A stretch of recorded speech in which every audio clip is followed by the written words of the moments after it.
Japan's borders are officially open once more, meaning individual travelers can now finally enter and roam around, enjoy the sights, the sounds, the sea, the cuisine. So today, let's go on an adventure. Kyushu is the third largest and most southern island of the 4 main islands of Japan. Spanning across 7 prefectures, it's steeped with a rich history, incredible views of the sea, hundreds of tiny islands, and the mountains. Whilst most tourists generally come as far as Fukuoka, a new bullet train line has opened up, making the journey into Nagasaki even easier. It's likely the name Nagasaki brings only one thought to mind, and of course, that's the nuclear bomb that was dropped here back in 1945. The second and last nuclear bomb, hopefully, to have ever been used in combat fell here just 500 feet above the Hippo Center, instantly obliterating parts of the city and killing 75,000 people, injuring another 74,000. It's kind of weird to know that around 80 years ago, a nuclear bomb fell right here, and it's a very eerie kind of feeling.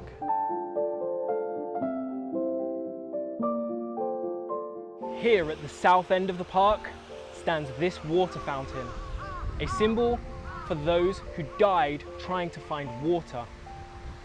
There is an inscription on the front that reads, I was thirsty beyond endurance. There was something oily on the surface of the water, but I wanted water so badly that I drank it just as it was.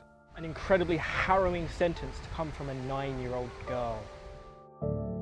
There are echoes all over the city that can be found from the nuclear blast, and one of them is actually this right here. This is the one-legged Torii Gate.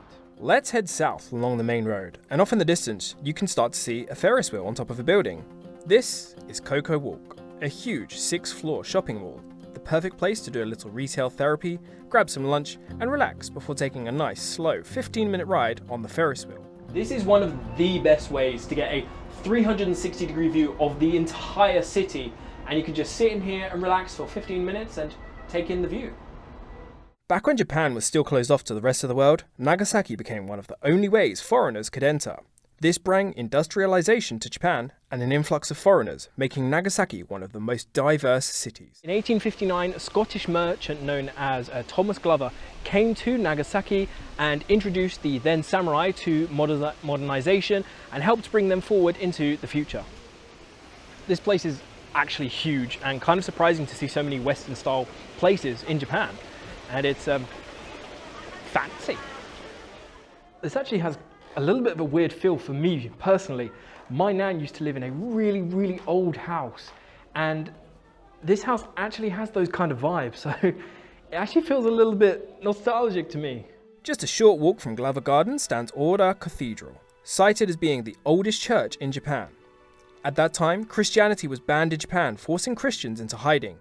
Dedicated to the 26 Christians executed in the city, the church stands as a symbol to all those to keep faith strong. Let's head north and into the second biggest Chinatown in Japan.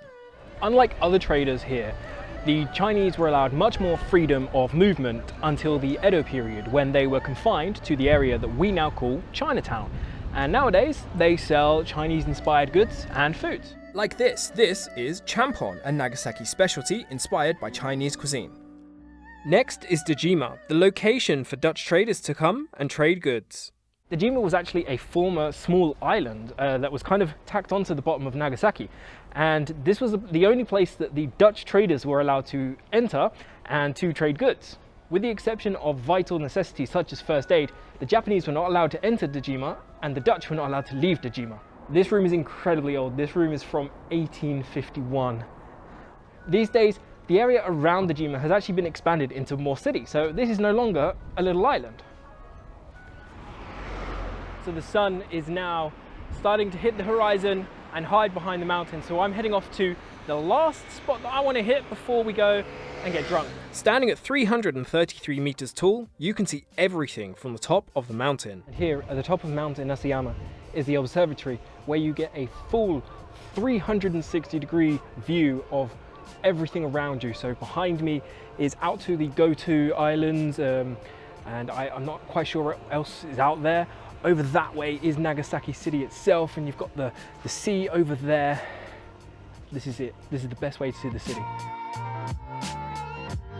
And finally, after waiting what feels like hours to see this at night, I am so glad I did. Look at this, it's beautiful.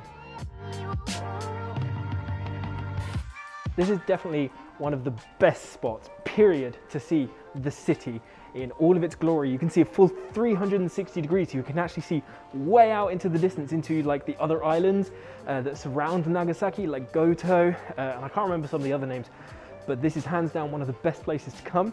It's a Mount Inasayama. Let's head back into the heart of the city.